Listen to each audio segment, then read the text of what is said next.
Good Tuesday evening. Time to talk about some Mocs football. We finally got a week where we can talk about a winner. And a big win it was, 63-7? 63-7. Wow. Mm-hmm. So, going to break down that. I look forward to this week's game. Another important game. Of course, at this point, they're all going to be important because it is conference throughout the rest of the way. But thank you very much, Tommy, and welcome to Eric, Kevin, myself. Lil James will be joining us this week. Lil James? Little Jimmy. So, anyway, yeah, I do want to give a shout-out to my cousin Paul, the Reverend Paul Hollifield, and his son Nathan, and my son Parker for enjoying the 200,000-degree sun that bore down upon our necks and scalps during the game. But we had a great time over there on the sideline with all the parents, some good interaction with them. Obviously, everybody was enjoying. I do want to say one thing before we get into the game, because I was there at VMI. Now, obviously, the game was decided rather quickly. Mm-hmm. But I have got to give a shout-out to the VMI fans. Maybe 5% left during the game. Maybe. Other than that, now, obviously, the students have to stay there and, because that's just part of their, the Corps of Cadets stay there. But they were enthusiastically cheering till the final gun. I mean, hardcore. The fans were getting into it. The Corps was getting into it. I thought, this is true fans right here. So we're not talking about the Vols fans leaving against University of Massachusetts in the fourth quarter. Well, we're closer to home. We're not talking about some of our fans. I know. I was there, by the way. I stayed through the whole. I stayed through the whole game. There were people getting paid. But anyway, shout out to the fans. You guys are the definition of true fans. Even though the game didn't go, obviously, as planned, I'm willing to say VMI may not win a game this year. Mm-hmm. Very young team. But we're not here to talk about VMI. Well, I do want to ask you just so safe travels there and back. It was. Of course, it's beautiful. Lexington, Virginia, if you've never been to VMI campus, started in 1839. The buildings are still very, very pre-Civil War decor. It's beautiful. I mean, you feel like you're truly in the country in the late 19th century. It really is a beautiful campus, and the statues there are still standing. Yeah, still the statues there, yes. And you're referencing that big kind of open core greenway they have kind of in the center of campus. The parade field, yeah. That's where they do the kind of the activities, and I believe there are cannons that are still there. Yes, and for those of you who go, and even though I've been several times, they do fire a cannon at the kickoff and during the VMI score, which blows your head clean off. I'm pretty sure I heard that on their one score. Me too, for about 3 days. You're still scared me. Still hearing me? Even listening online. Fortunately, you only heard it one time. Yeah, only one time. Well, both kickoffs. Oh, okay. Yeah, and then the score. So it was a total of 3, and I never saw any of them coming. I don't know why. Anyway, but VMI has only scored 27 total points through 4 games. They did, but you know what? You wouldn't know it by the fans. But on the UTC side, we're going to get into it and break down offense and defense, and then we've got some other things we're going to talk about today. But I want to start with the defense was outstanding. We finally got to see how good this defense is. Now, granted, it's against VMI, doesn't have the strongest offense, but it was total domination by our defense.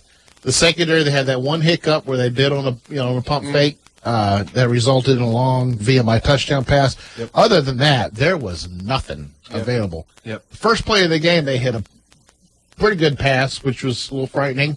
20, 30-yard pass there. But other than that, Lucas Webb with the 30. It wasn't a great way to start. But from that point on, that was their biggest play until the touchdown. Lucas Webb, Kareem Orr, Markel Boston, Trevor Wright, C.J. Fritz. Outstanding job in the Yeah, and Tavon Lawson and Tay Davis led the team in tackles. And we're just hammering people. They don't just tackle, they leave tattoos. And they're done. They are so dominant. Coming out of that, second line of defense, just awesome. And so the defense was outstanding, and I'm going to pass it on to get observations from Eric. What did you? Well, I made the VMI trip two seasons ago, and I remember coming home. I'm thinking, I have got to go back. This is a place I have to go back, and I did not make the trip. But I did watch. Kevin and I watched not together, but Kevin and I watched the Watch ESPN stream or the WatchStadium.com stream. By the way, it wasn't good. I don't think I'm saying anything that the people who actually watched the game. Shaky cameras, audio was in and out. The score at the bottom kept populating. I understand it looked like the Zapruder film. Yeah, it just felt very amateurish. Now I'm thankful we could actually watch the game. True. But as far as it being a production we expect, like a professional production, just very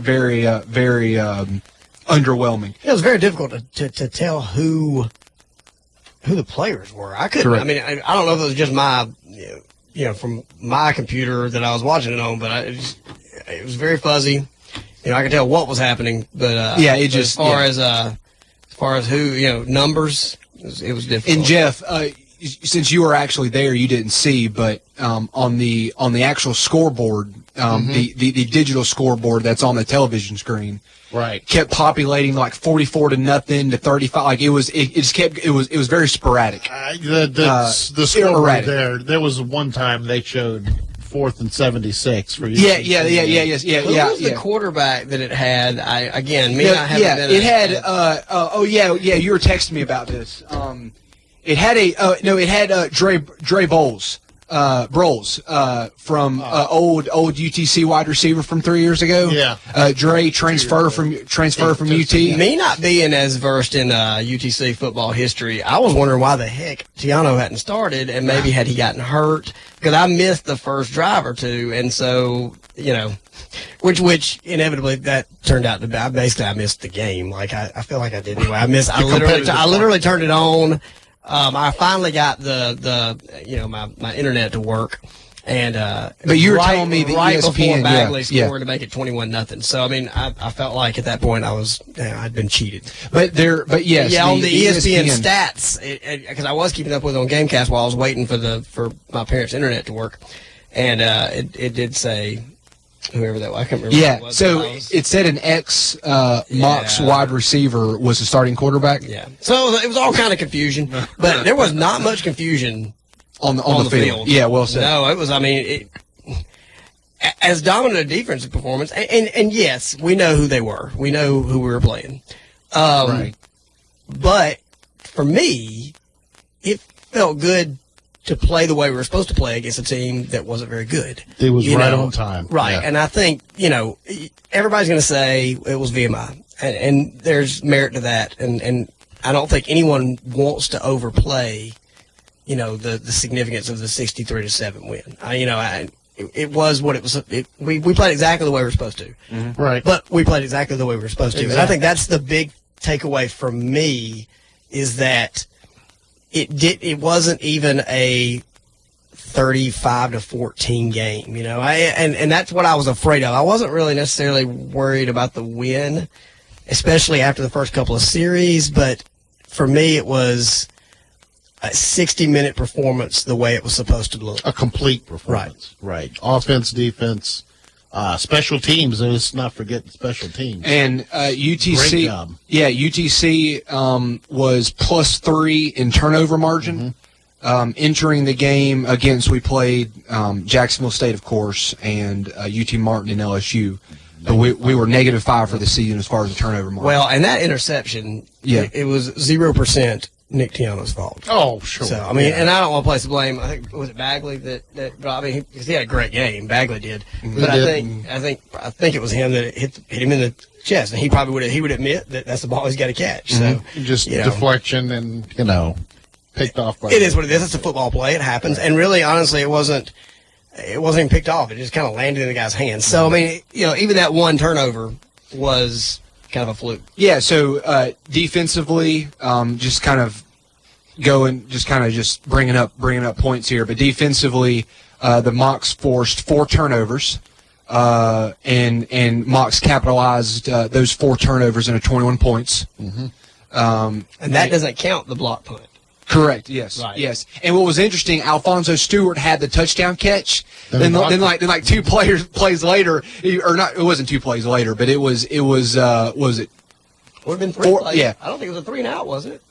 I believe it was a 3 They and were out. all 3 and out. Yeah, and then he blocked the punt. So it was cool to see Fonzo score the touchdown and then block the punt. And he was fired up on the side. I thought I hope this keeps going. He was jacked up on the side, as well he should be, as one of the leaders of the team, but he was definitely pumped up about it. And hopefully that'll carry forward. So Tiano connected with 10 different receivers. 10 different receivers, which I think is critical to get those guys that are in maybe the second or third string depth chart to feel acclimated, to feel like they belong, because we're going to need that depth going into SoCon action. We're going to talk about Western Carolina coming up, but one thing, he had time. Yeah, time too. Yeah, he had time to look at his first, second, third choices, and he got it. I mean, I don't know, what was his final passing stats? it was like 249 for 4 touchdowns. 25 of 33 for 249 with 4 touchdowns. He was really accurate, and it's because he had time. He didn't have to worry about immediately scrambling. One thing, and I know you guys noticed too, I was a little concerned about the number of high snaps. Mm-hmm. It was a lot of high snaps to where they were all, catchable, but, he had to pretty much jump up, catch. But yes, his eyes go up instead of looking down the field. Right, Correct. and is that an overcompensation? Because I know earlier this season that we struggled with the snaps, but it was more low snaps. Yeah. And I don't know if there's an overcompensation there. I don't know, but it throws the timing and everything. It didn't really matter for this game, but, you look forward, that gives teams another half second or so into their rush, and, the potential is always there to drop that snap or rush the throw because now you feel like your timing's off. Or just panic.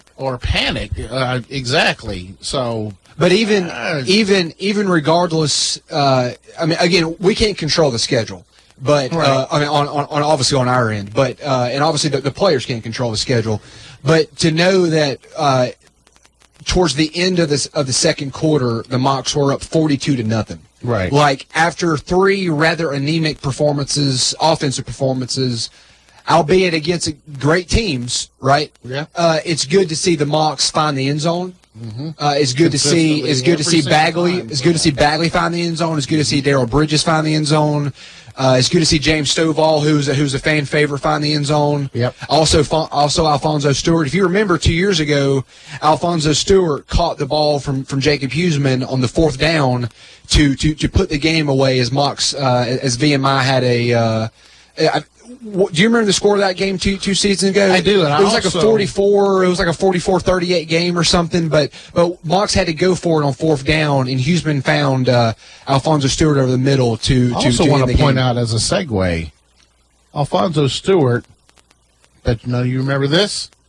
The first recipient of an Alejandro Benefield touchdown pass. Oh wow! There you go. Against VMI 3 years ago. He caught his first ever touchdown pass. And I highlighted, when I was Thank you, you're welcome. this week, I highlighted the fact that none of the drives were very long. But you did bring up a good point, Eric, that one of the biggest struggles, and Arth has commented on it several times after the games, is our inability to score in the red zone. Mm-hmm. And and 8 different times, we had 9 touchdowns, but one of them was a defensive touchdown. But 8 different times we executed the way we needed to execute to score a touchdown, not a field goal, but a touchdown in the red zone. And that's, that's something, there's something to be said about that. And a couple of 4 rushing touchdowns. Albeit that's the highlight of the rushing game. I feel like. Yeah, Bagley had 11 for 15 carries for 76 yards. Now, I'll say this: that's not 15 carries for 76 yards is not something that I would be overly concerned about. It's over 5 a carry. I'll take 5 yards per carry any day of the week. Sounds to me like they just didn't need to use him as much. Yeah, they had short fields. Well, short fields, and somebody made that comment on the message on the Mocs message board that those 2 1-yard touchdown runs by Bridges hurt his average, and I get that. I mean, when you have 2 carries for a yard, right. I mean that's gonna. Well, that's where your stats aren't everything. But I think the biggest concern with the running game, and even with Bagley, is that the longest carry was 14 yards. Mm-hmm. We're not getting the next level blocks. We're not opening up holes that will allow him. He's great in space. Mm-hmm. Yeah. He's great catching the football, but when the holes are shoulder width instead of 3 and 4 shoulder widths, he can't get into space unless you get him outside, and I don't know that that's working either. And I also don't know if UTC has the guards and the tackles that are athletic enough to get to the second level to then make key blocks or to. Right. No, I agree completely. I agree completely. It's not something, and tight ends to be fair. We'll see, and I know this is a topic for the second half of tonight, really, but we'll see how getting Benefield back helps that. Right. Well said. Because I think that's going to add, and listen, Tiano he had 9 runs for 37 yards, so that's over 4 a carry. I'll take that. It's really more, the rest of the group that honestly just didn't do much. And again, I'm not blaming the running backs. As individuals, it's the whole rushing game as a whole. It's the offensive line. It's just not opening up holes. It's not getting blocks downfield. All of those things. Yeah, I believe I can get the exact number later, but I believe VMI had 3.5 sacks against UTC, and that's concerning because VMI does not have the defensive line talent that a Wofford or a Citadel or even a Mercer do. Also, look, Brandon Parker.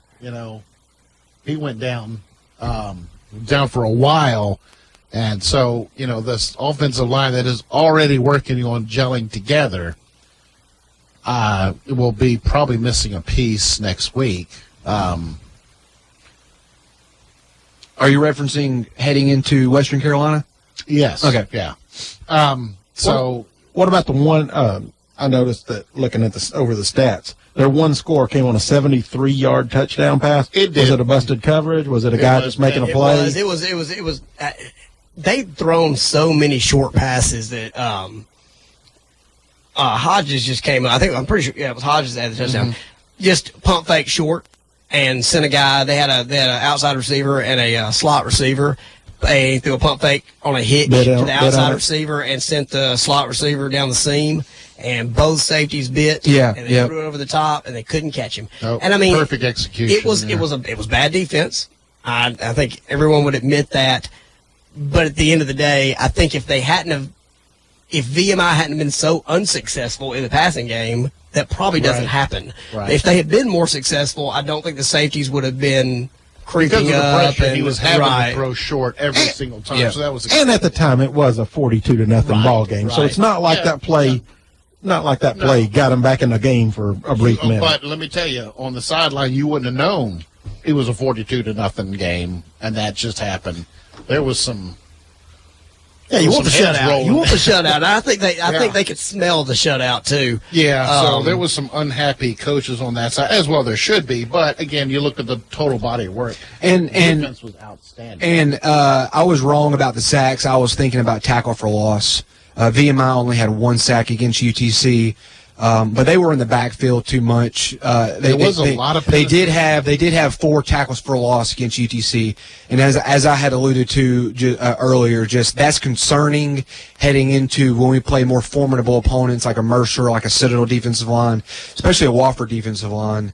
If VMI is getting into the backfield of UTC, again 4 tackles for loss. That is rather concerning. I am concerned about the physicality of our offensive line. They're still learning scheme. They're still learning the camaraderie. But I'm just concerned about the overall lackluster physicality.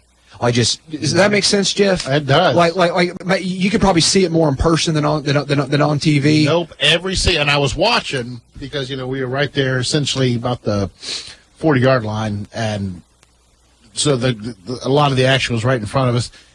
With every snap, you'd see those maroon shirts 2-3 yards into the backfield every single time. And that makes sense when we talk about the types of pockets that Tiano had to throw the football, because it doesn't necessarily require aggression when you're pass blocking. I'm not saying you don't have to be aggressive, because there's obviously it's a different type of aggression, but it is a little more. I mean, it's pass blocking. You're just setting up and blocking the guy. So I mean that doesn't tend to be a problem.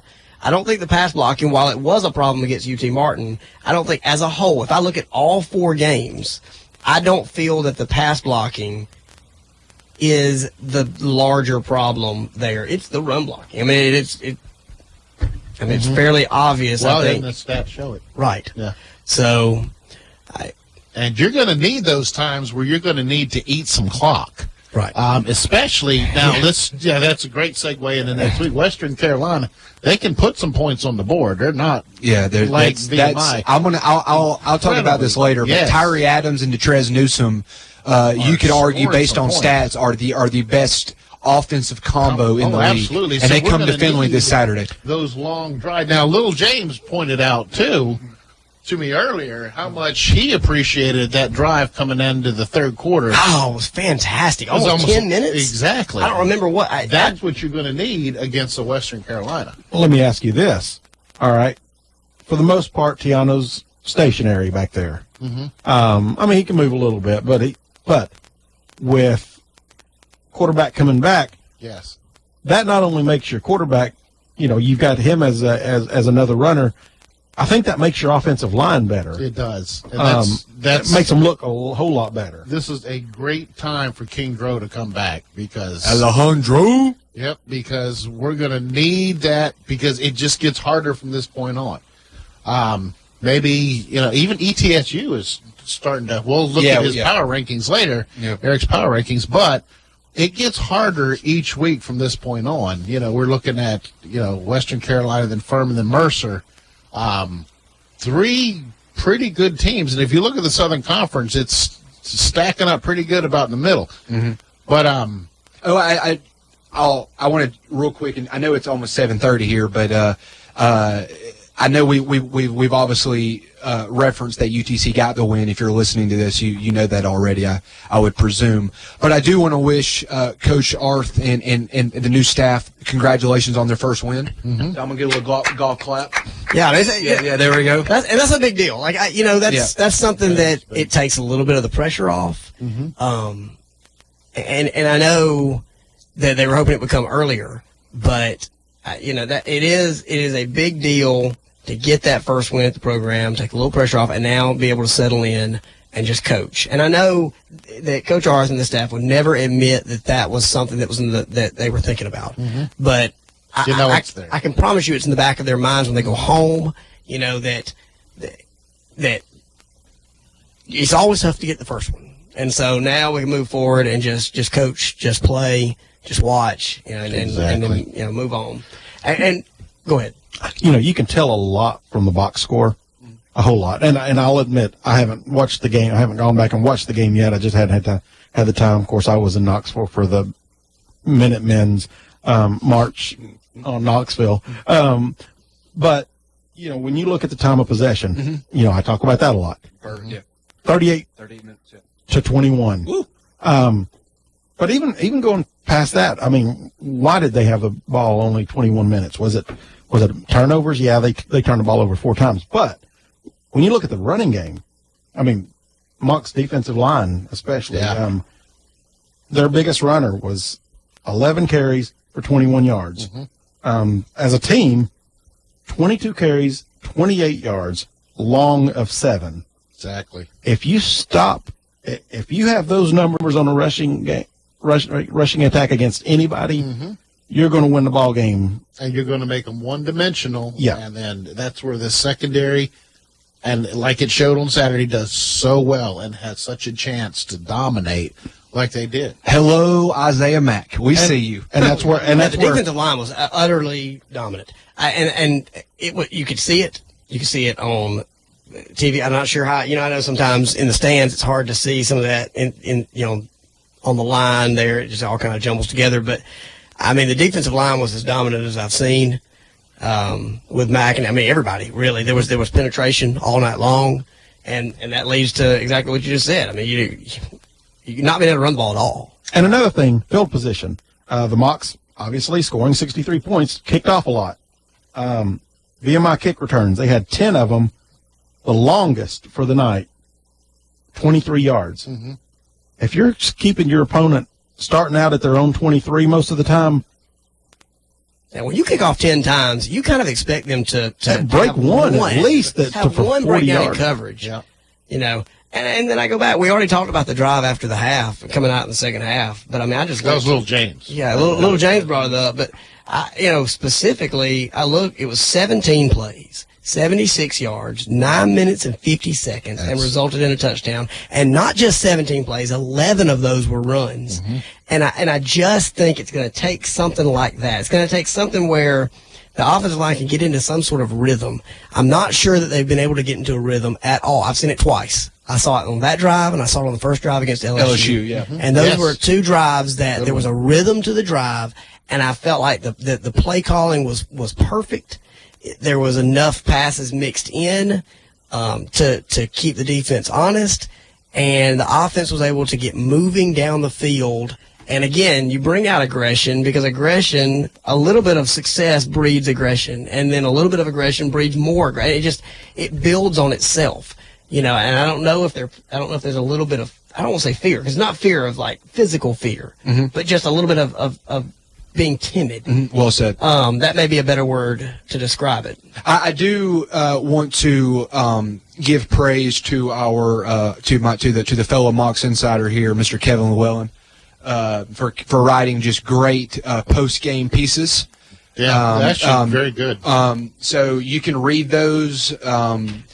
I guess you can read those on our social media at Mocs Insiders on Facebook, Mocs Football Insiders Facebook page, and also the Mocs Football Family Facebook. Kevin posts the link there to Kevin's personal, I guess your website blog. Personal blog. But instead of reading off the actual website for you, it'd be quick easier to go there and then go to the Facebook. But Kevin, now before you have to pay a subscription. Yeah, you have to pay a subscription, right? No, So yeah. they're absolutely fantastic. So after listening to this, Mocs fans, hop on at Mocs Insiders and go read Kevin's.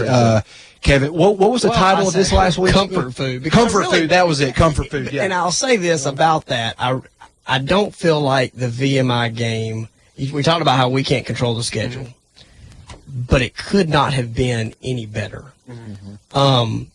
Not that you don't want to take anybody too lightly, but the fact of the matter is, I think if I'm, after watching the film, I know the coaches just poured over the film, and I know we, in looking at box scores for VMI, UTC needed the game where they could feel successful. Well said. And this was the perfect time after the first three games being, and I said it in the post before that I don't think a team in the country in the FCS could rival UTC's schedule the first three games.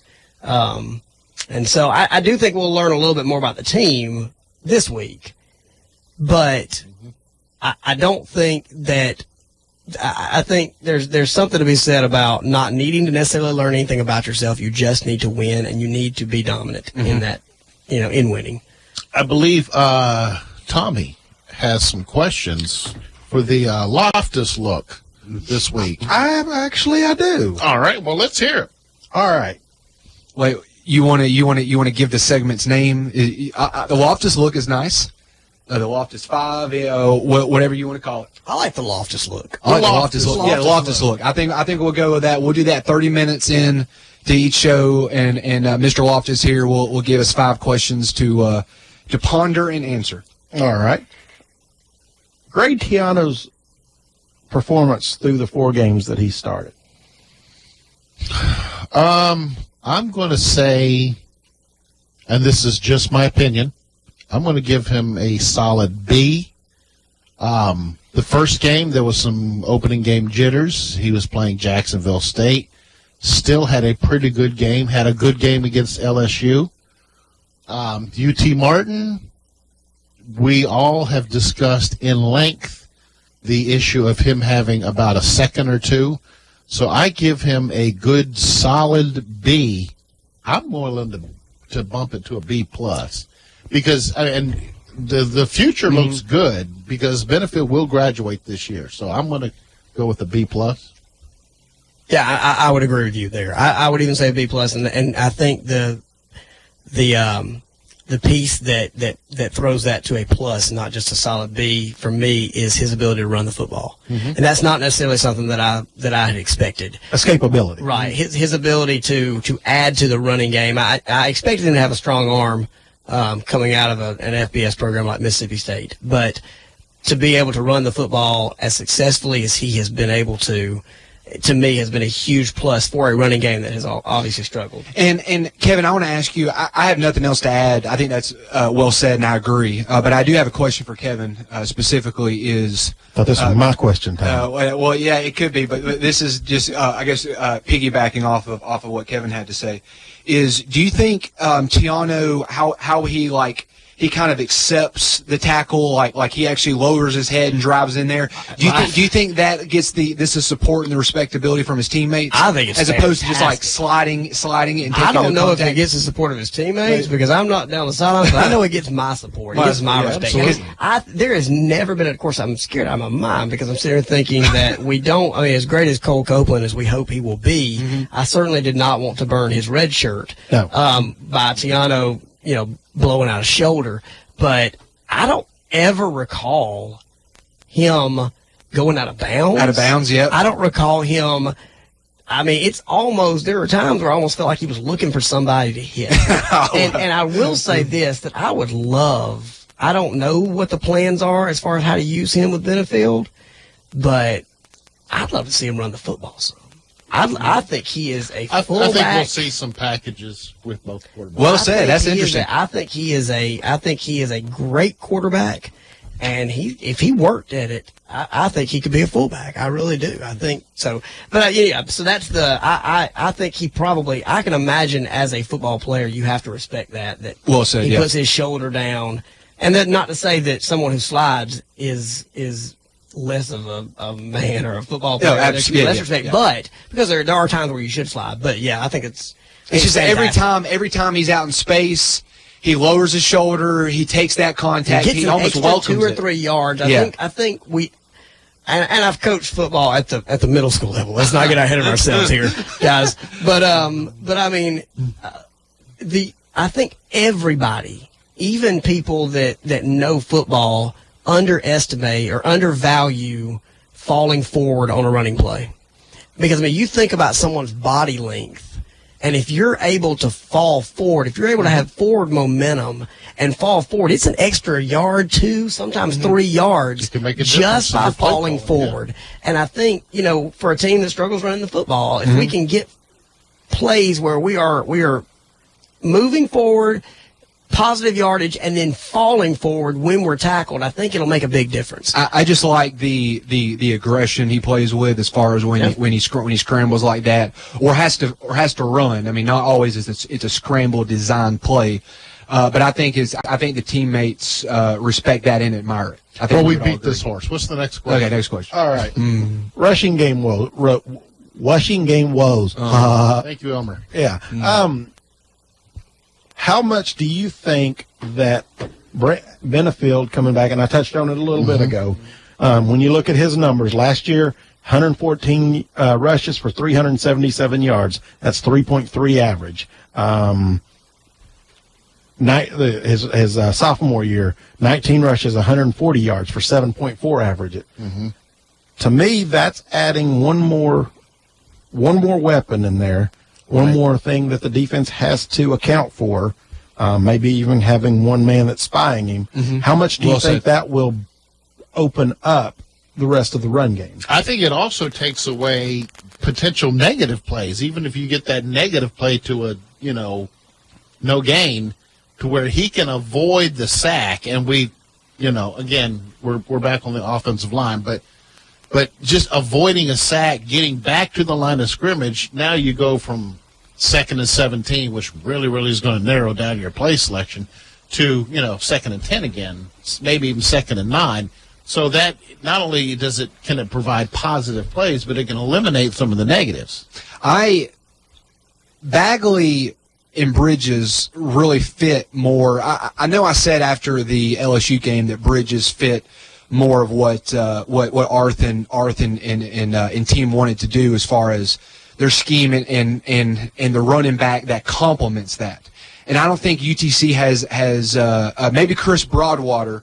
Now he's being redshirted this year, but I don't think the team has a running back, an active running back on their roster that is designed for what Arth and company are eager and have schemed up for this offense. I feel like Bagley and Bridges and even Trotter are more aligned or adapted. Sorry, not adapt. Well, I would say aligned as far as what Huseman wanted, as far as the spread and the swing, and then proverbial get athletes in space. But this run between the tackles is what they are asking of our running backs, and I don't think any of our running backs have the body or the style of how they play to fit what Coach Tom Arth and crew want. So I am concerned about our running game heading into more of the formidable SoCon slate against Mercer's defense, Citadel, Wofford. I am concerned that we are. It's going to have to come down to Benefield throwing the ball and also scrambling to have any semblance of a run game heading into conference play. I know it may not be necessarily a run between the tackles type of approach, but to me, I feel like to help a struggling offensive line or an offensive line that may just be young, misdirection. Now you guys have watched, you guys have followed the Mocs for years. Is Benefield an option quarterback at all? I mean, is that a possibility? In a conference full of options with, Furman, Citadel, and Wofford all running the triple option, that is there, and we have done that in the past. I'm not talking as a game plan, but as a play, as a package. Right. That's we have done that before with success because no one sees that from us. And he does, especially if you get, someone out there like Bagley with him. Yes. We're an option to cut back in second, or to pitch. Yeah, to Bagley. Yep. Exactly. I just know. Also cut as quick. I just know that the option, doesn't require the same blocking that running downhill does. You're leaving the guy unblocked. You're leaving the end of the line unblocked. I mean, and then Benefield's got to make the decision. Well, I'm curious to see how this is going to play out this week. Right. So. Okay. How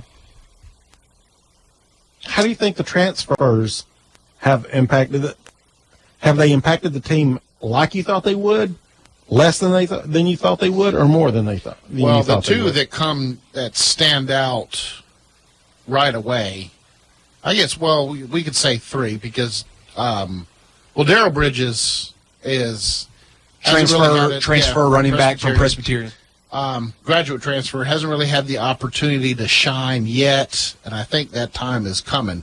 He is definitely contributing as far as those. Can we agree that we think Bridges is the best overall running back on our roster? Yes, and I think he will. His week is coming where he's going to hit that high triple digits. I sure hope so. Trust me, I sure hope so. But also the two that stand out.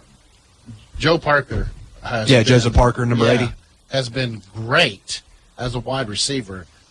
We use the Wes Welker, Julian Edelman all the time, but just on his own, he's just so quick and runs such good routes. And the defenses just still don't really see him coming. Didn't have that much opportunity this week because the ball was spread out so much. Yeah, 10 different receivers. Yeah. And also Markel Boston. Markel Boston, yep. Had a great game Against VMI? Against VMI.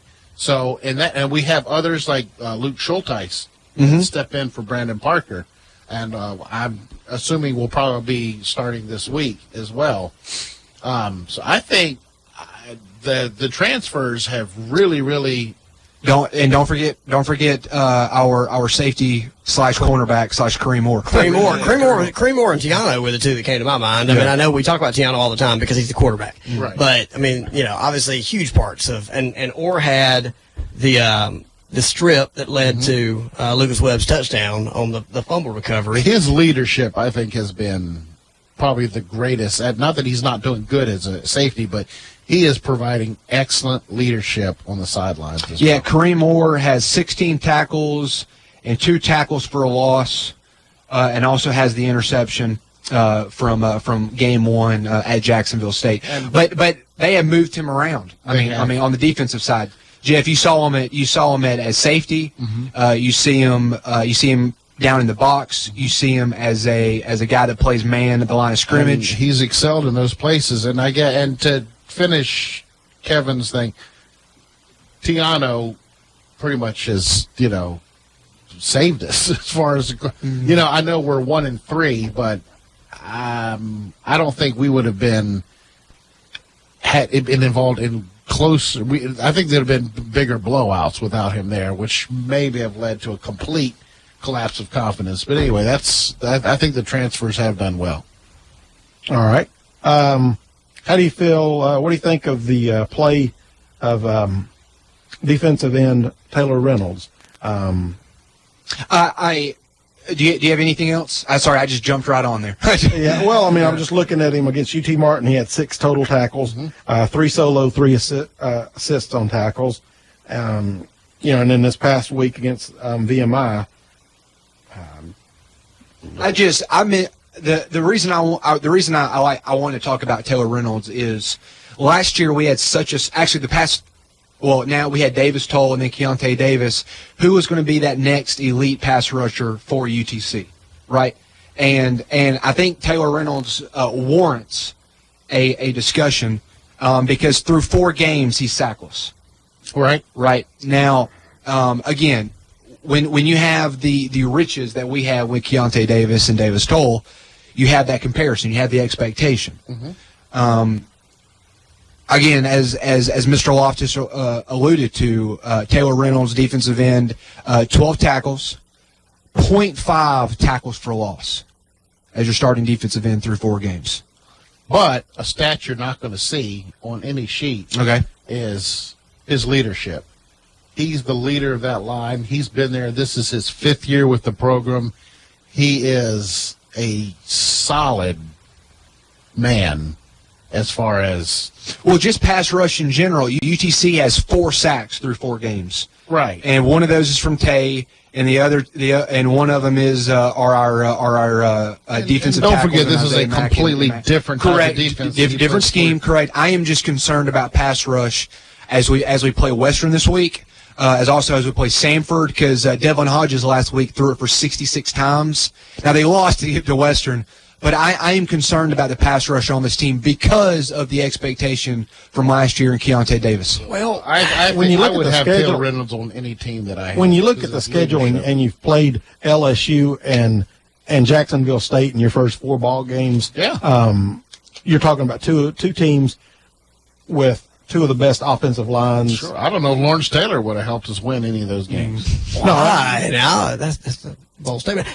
Lawrence Taylor now. Well, now, you know the difference between the 3-4 and the 4-3, and I just don't think that the 3-4 is going to breed as many sacks from your defensive ends. Yeah. Right, your defensive tackle. Because they're playing inside in the 5 technique. They're not playing outside. They're not getting that outside rush the way that they would if you're in the 4-3 and they're outside.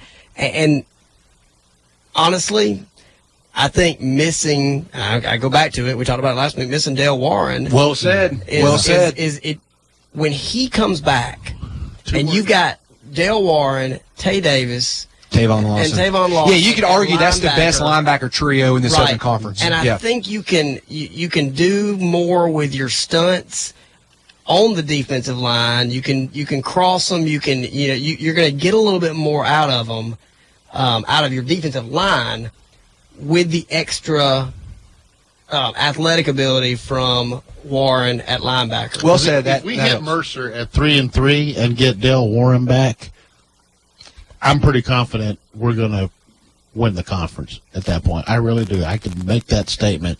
He's going to make that much of a difference. All right. My last question.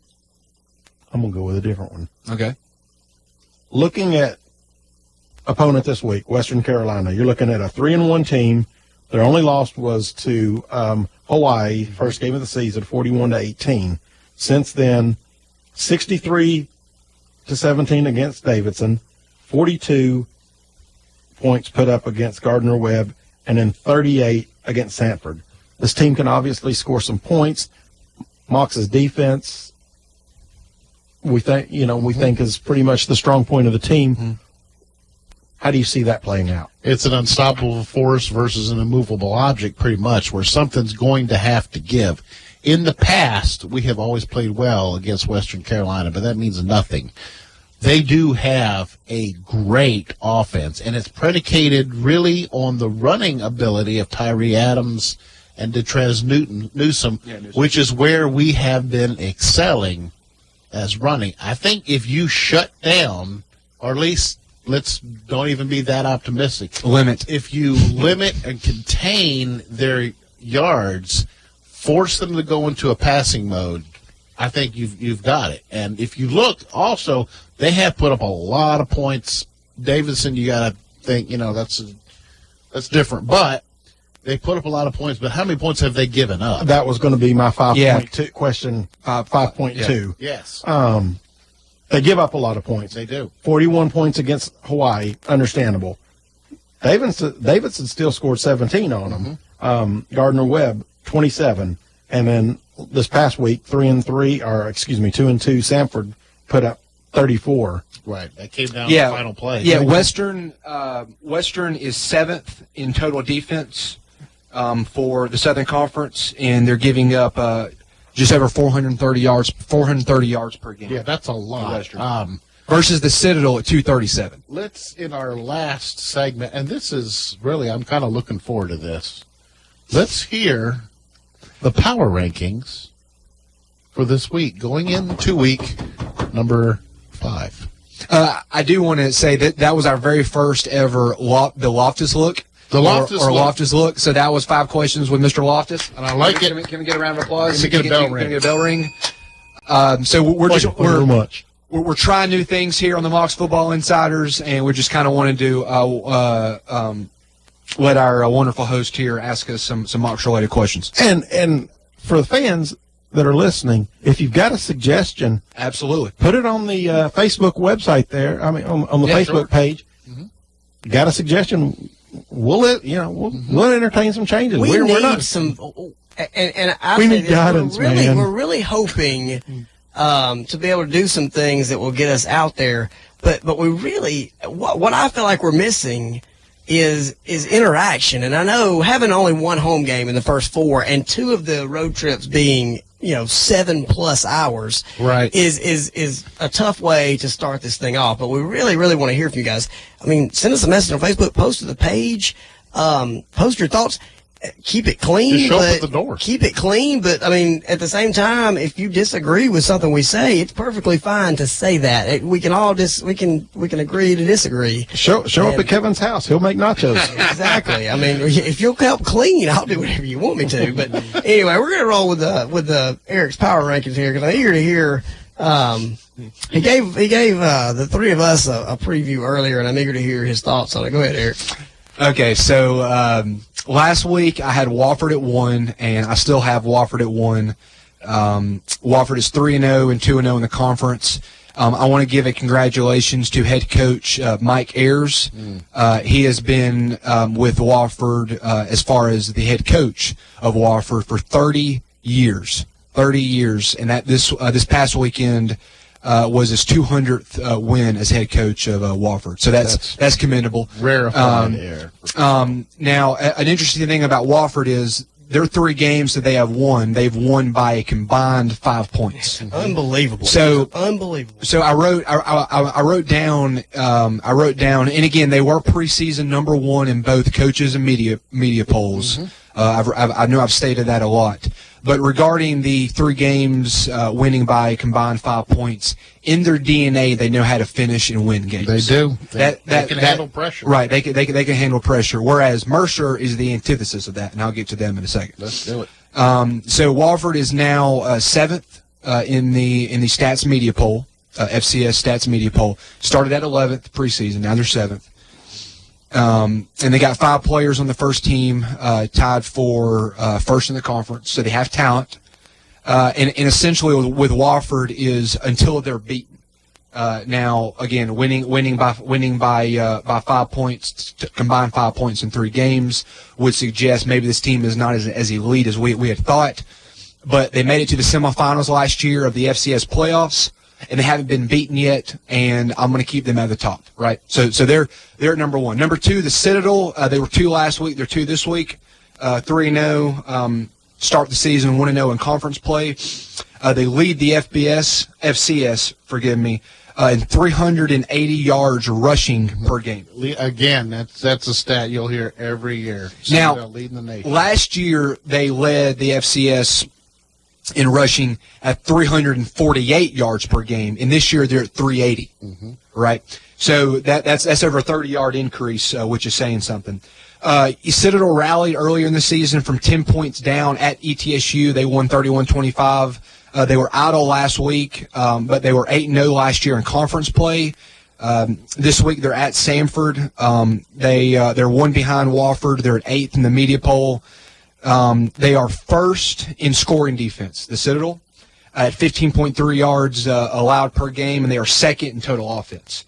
So you can see they're the top of both offensive, defensive categories. So I got them at number 2. Right. Okay. Moving on moving on number 3. I've got Western. Western, I had them at 5 last week. Wow. And they're now jumped up to 3. They beat Samford this past weekend, 38-34. Flies bother me here. As I had alluded to earlier, Tyree Adams and Detrez Newsome combined well over 600 yards of offense between the 2 of them. Tyree Adams at 464 and Detrez Newsome at 117. I would say they're the best offensive duo in the Southern Conference. And Tyree Adams won SoCon Offensive Player of the Week. Now, on the contrary to the offense, they are 7th in total defense, as I had alluded to.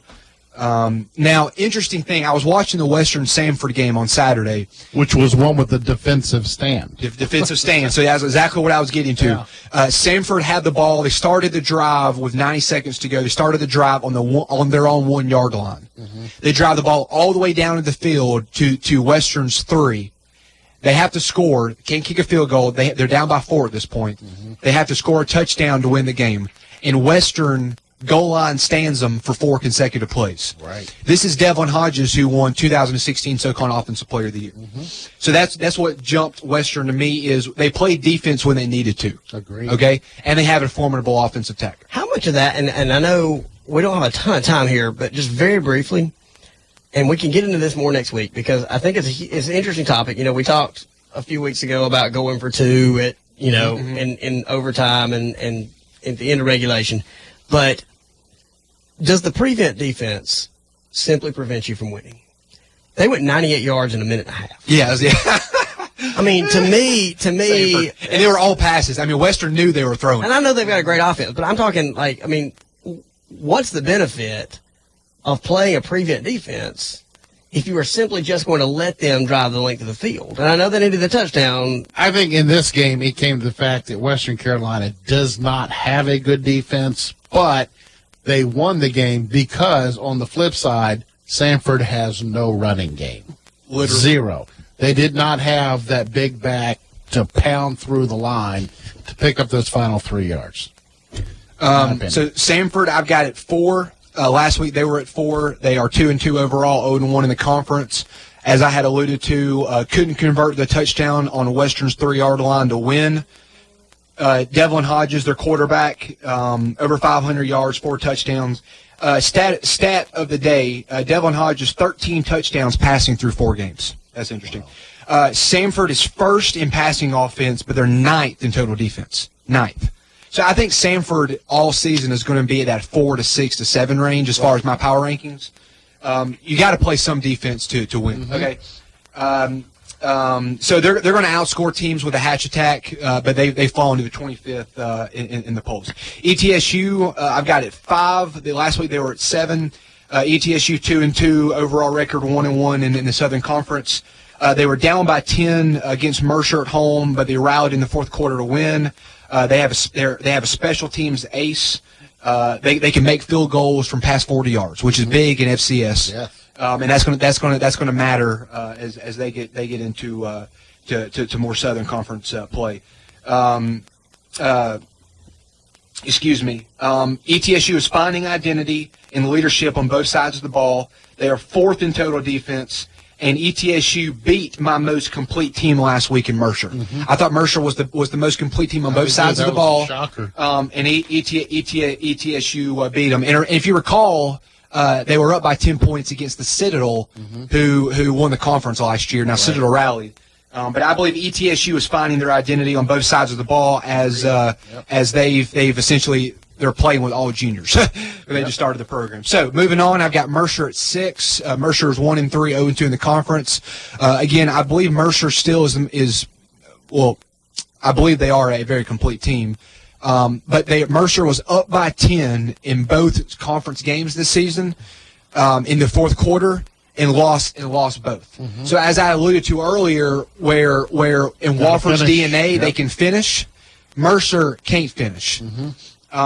Freshman quarterback in Kalen Riley, who I believe is the future of the league, but Mercer had 10 penalties, and you can't be up by 10 points in 2 games in the fourth quarter and lose, and also convert 10 penalties and be a top tier SoCon team. Yep. Okay, moving on. I got Furman at 7, almost done here. Furman at 7. Last week they were at 6. Furman 1-3, 0-1 in the conference. As I had alluded to with Mercer or ETSU, Furman is finding identity on both sides of the ball under Clay Hendricks under first-year coach Clay Hendricks, and along with Coach Tom Arth, Clay Hendricks gets his first win as head coach of the Paladins. So that's something. Golf clap here.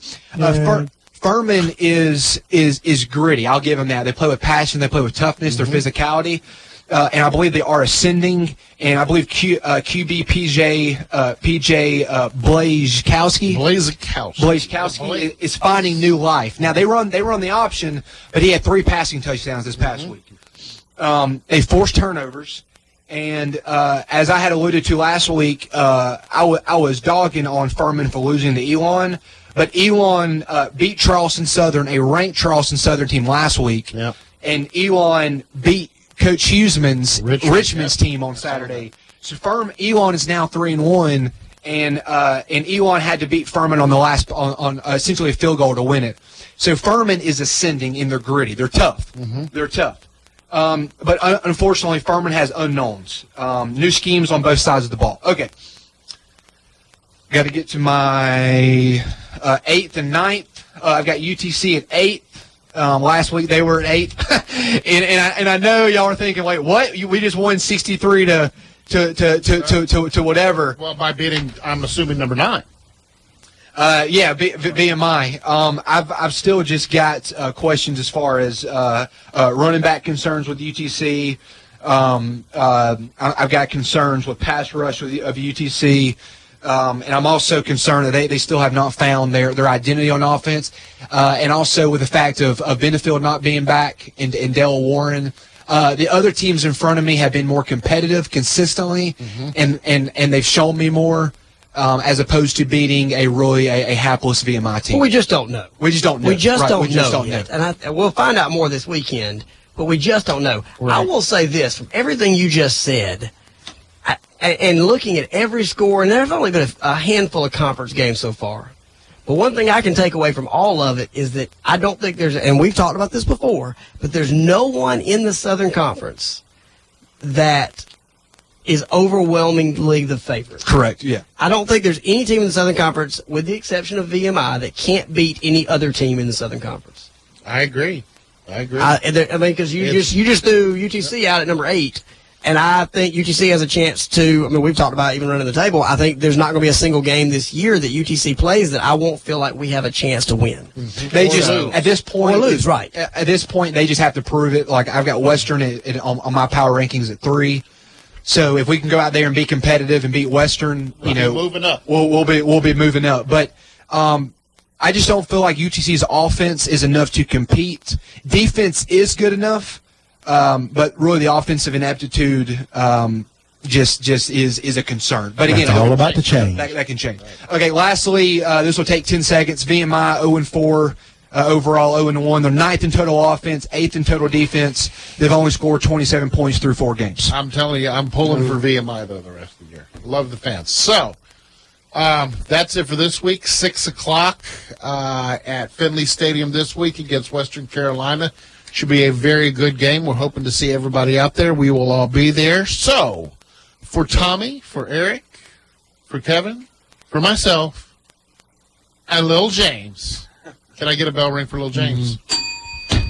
Thank you very much, and we will see you again next Tuesday. And go Bucks.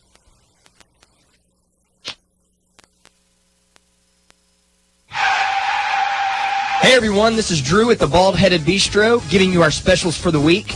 This week we're featuring smoked lamb belly, slow-cooked Sea Island peas and chorizo, Romanesco and mint chimichurri for $29. Also, we're doing wild boar chops, smoked on the big green egg, with farro, broccolini with chilies, Luxardo cherry glaze, all for $36. Come on down and get your specials at the Bald Headed Bistro. This is Drew from the Bald Headed Bistro, guys. We are thrilled to announce that we are sold out of our first ever Bourbon Soiree event.